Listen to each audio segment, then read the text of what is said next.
I recently built a rolling workbench with an integrated router table, and today we're going to add some dust collection to it. On That's How We Do It.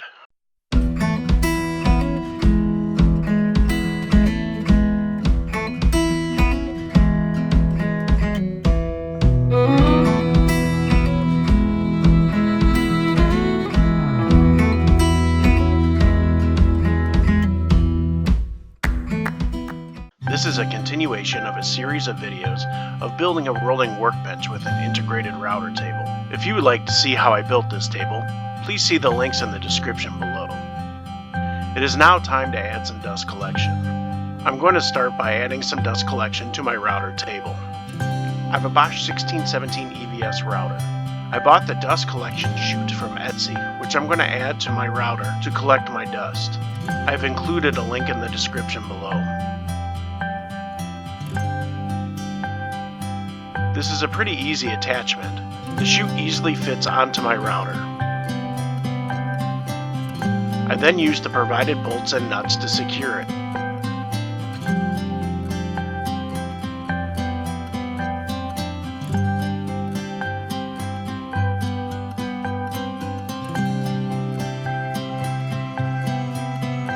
On the opposite side, I attach the provided cover that easily slips into place.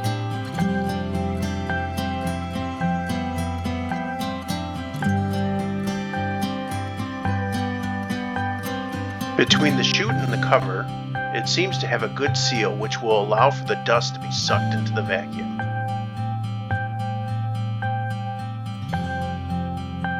I reattach the router to the router plate and place my router back into the router table. For a more detailed version on how this is done, watch my video on how to put a router table into your workbench.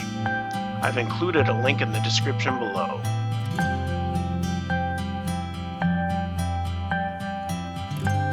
The vacuum port for the dust chute is 4 inches.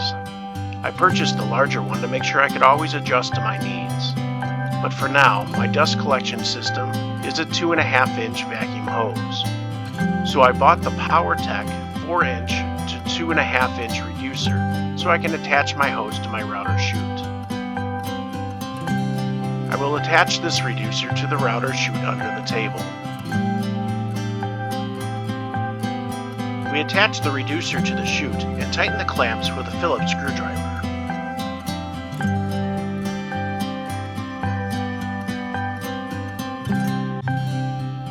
As we can see, the attachment gives us a nice fit and gives our router chips nowhere to go except down the chute and into our vacuum. This will keep our area underneath our router nice and clean from dust and debris. All we need to do now is attach our vacuum hose and try this thing out. Let's make some chips.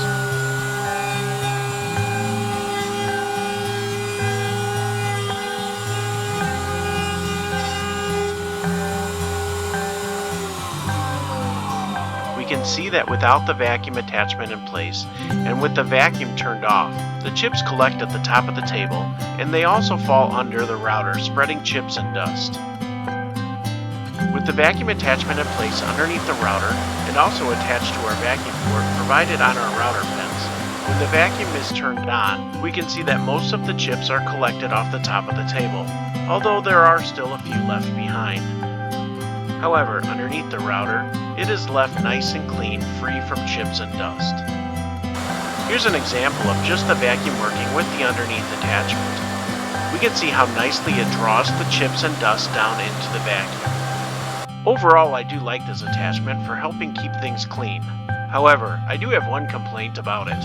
The clips that help hold the attachment in place are a little too large. This prevents me from moving the router all the way up through the table.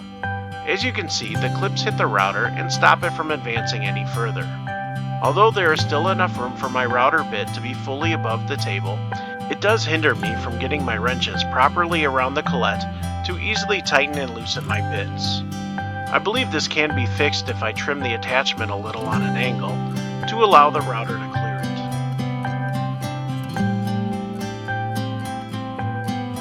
Thanks for joining us today.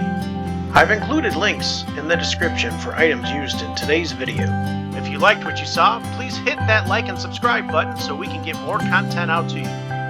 If you didn't like what you saw, smash that thumbs down button twice to really let us have it. Until next time, this is John for That's How We Do It, brought to you by Rustic American Woodworks.